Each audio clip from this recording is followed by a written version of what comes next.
Please, thank you for this unsolicited testimonial. And now, by special permission of the Commander-in-Chief, me, here is Mars' first space explorer, Colonel Cosmic.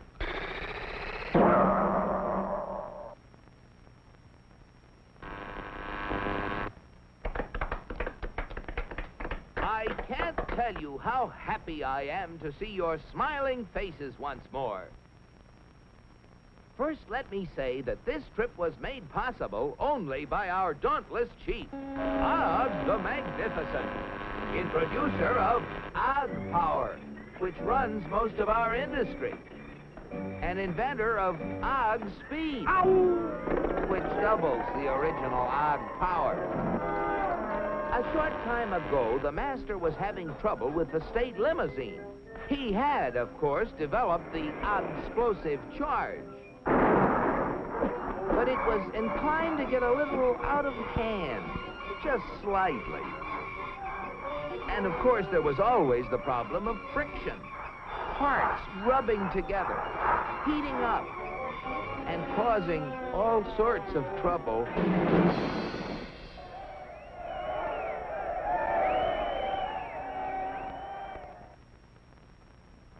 But our leader was undaunted. He immediately ordered our first expedition into space to bring back the secret of how other planets got their state limousines to run smoothly. The target was picked with painstaking scientific accuracy. Destination, Earth. You all know with what eagerness I volunteered for the mission, and with what confidence I took off.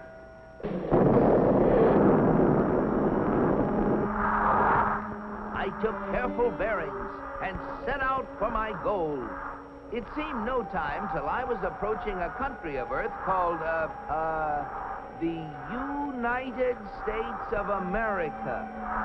I set her down like a feather.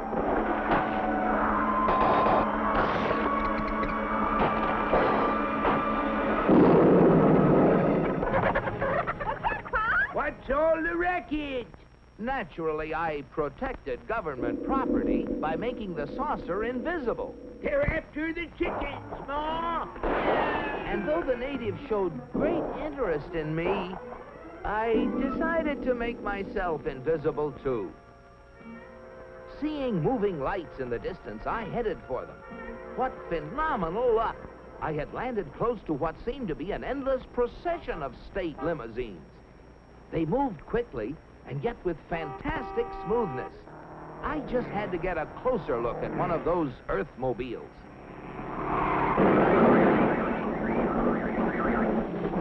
Just as I thought. Not only smooth and efficient, but powerful as well. I watched them for hours. Great Ganymede, they were superb. I just couldn't help comparing them with ours, if you call that a comparison. Surely these vehicles must be the property of the highest officials. I was wrong. It seems that almost everybody in this country has one of those, they call them automobiles. They use them for transportation, for business, for pleasure. They use them for all sorts of things.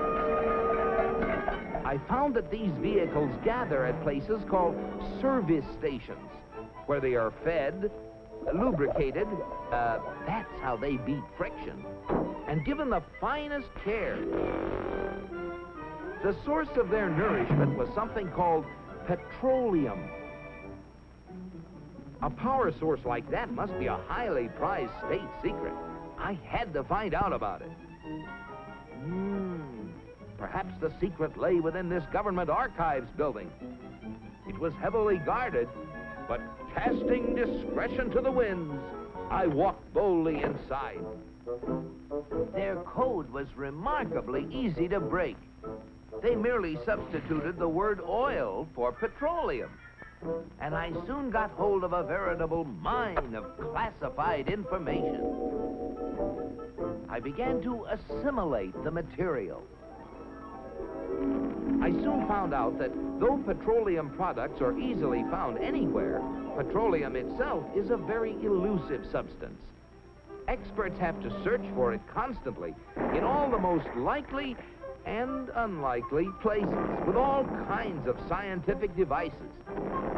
When they figure they found a good spot, they drill a hole in the ground called an oil well, for almost all oil lies far beneath the surface of the earth. These wells go down thousands of feet and cost a lot of money to drill. But that's no guarantee that they're going to find oil. Matter of fact, in exploratory drilling, only 1 well in 9 finds any oil at all. Only 1 in 44 recovers enough oil to pay for itself.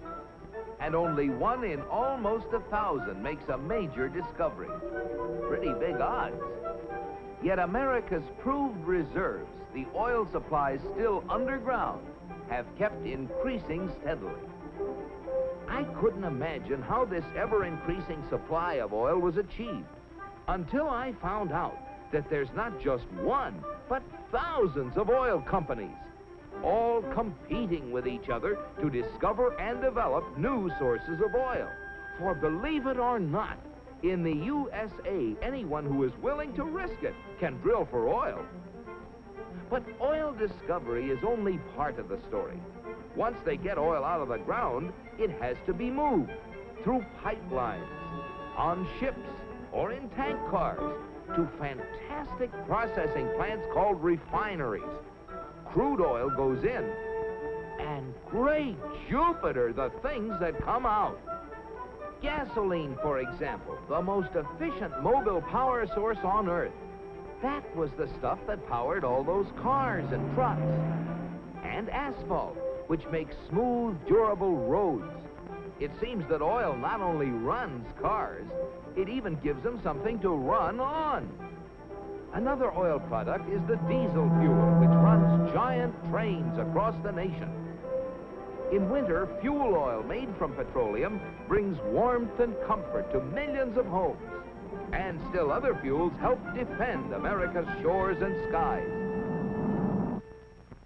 From refineries also come the lubricating oils and greases that keep the wheels turning in America. But that still isn't all. Crude oil, like everything else, is made up of billions of tiny molecules. And using the magic of research, oil companies compete with each other in taking the petroleum molecule apart and rearranging it into, well, you name it. Fabrics, toothbrushes, tires, insecticides, cosmetics, weed killers. A whole galaxy of things to make a better life on Earth. And you know, it isn't just oil companies that try to outdo each other, competing for the customer's dollar. The same story is true of almost every successful business enterprise in America. The result? A higher standard of living in the USA than in any other country on the whole planet. At last, the secret was mine. And now, to get proof of my discovery, smuggled past the border guards. In spite of my infinite precautions, one of them became suspicious and gave the alarm. Come back for the eggs, did you? Yeah! And so, with the fond farewells of the natives ringing in my ears, I took off once again for Mars. My landing was a little bumpy, but I saved my precious cargo. Yes, I brought the secrets back with me, and here they are. The big secret is, of course, oil, which has brought a better life to all the people in the USA. But the key to making oil work for everybody is competition. Fellow Martians, I thank you. Very interesting, Colonel. Oil, huh? Sounds splendid. But that, what was it? Competition. Not our kind of thing at all.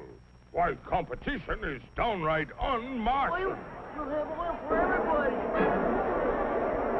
That's what we need. Oh, boy, oil.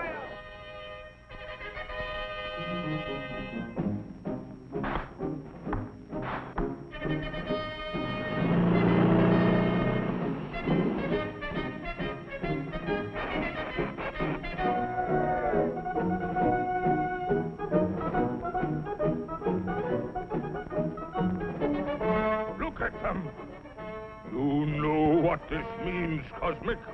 You bet I do, Og. It means that you're through.